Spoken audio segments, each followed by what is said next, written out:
അന്താരാഷ്ട്ര ടി20 ക്രിക്കറ്റിൽ നേരിടാൻ ഏറ്റവും ബുദ്ധിമുട്ടുള്ള ബൗളർ ആരാണ്? ചോദ്യം ഇന്ത്യൻ താരം വിരാട് കോഹ്ലിയോടായിരുന്നു. അല്പനേരം പോലും ആലോചിക്കാൻ സമയമെടുത്തില്ല. അതിവേഗം ഉത്തരമെത്തി. സുനിൽ നരൈൻ. IPL ക്രിക്കറ്റ് ചരിത്രത്തിലെ മികച്ച താരം ആരാണെന്ന ചോദ്യത്തിന് ഉത്തരം കണ്ടെത്താൻ അധിക ദൂരം പോകേണ്ടതില്ല. വങ്കനാട്ടിലെ ഈഡൻ ഗാർഡൻ വരെ പോയി വന്നാൽ ഉത്തരം കിട്ടും. വെസ്റ്റ് ഇൻഡീസ് താരം സുനിൽ നരൈൻ എന്ന്. 2012 കൊൽക്കത്ത നൈറ്റ് റൈഡേഴ്സ് താരമായാണ് സുനിൽ നരൈൻ IPL കളിച്ചു തുടങ്ങിയത്. പിന്നീടിങ്ങോട്ട് ടീമിന്റെ പ്രതിസന്ധി കാലത്തെല്ലാം വിശ്വസ്തനാണ് താരം.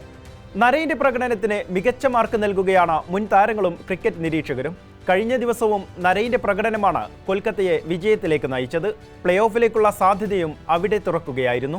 മുംബൈക്കെതിരായ മത്സരത്തിൽ കളിയിൽ തിളങ്ങിയതും നരൈനാണ്. മനീഷ് പാണ്ഡെ, സുനിൽ നരൈൻ.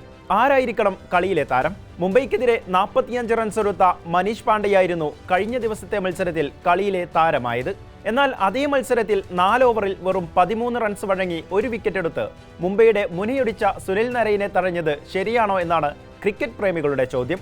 33 പന്തിലാണ് മനീഷ് പാണ്ഡെ 45 റൺസ് എടുത്തത്. ഈ സീസണിൽ അദ്ദേഹം ആദ്യമായാണ് ബാറ്റേന്തി റൺസ് കുറിക്കുന്നതും. നിർണായക മത്സരത്തിലാണ് അദ്ദേഹത്തിന്റെ പ്രകടനമെന്നത് മാറ്റുകൂട്ടുന്നു. ഫിൻ അലനും കാമറൂൺ ഗ്രീനും തകർന്നയിടത്ത് അജിങ്ക്യ രഹാനയ്ക്ക് കൂടുതലൊന്നും ചെയ്യാനാകാത്ത മത്സരത്തിൽ മനീഷ് പാണ്ഡെയും റോമൻ പവലുമാണ് ടീമിനെ വിജയത്തിലേക്ക് നയിച്ചത്. ഇരുവരും ചേർന്ന 4ാം വിക്കറ്റ് കൂട്ടുകെട്ട് 48 പന്തിൽ 64 റൺസ് എടുത്തു. വിജയത്തിൽ നിർണായകമായതും ഈ കൂട്ടുകെട്ട് തന്നെ. എന്നാൽ മത്സരത്തിൽ പന്ത് കൊണ്ട് തിളങ്ങിയ നരൈന്റെ മാജിക് കാണാതെ പോകരുതെന്നാണ് മറ്റൊരു പക്ഷം.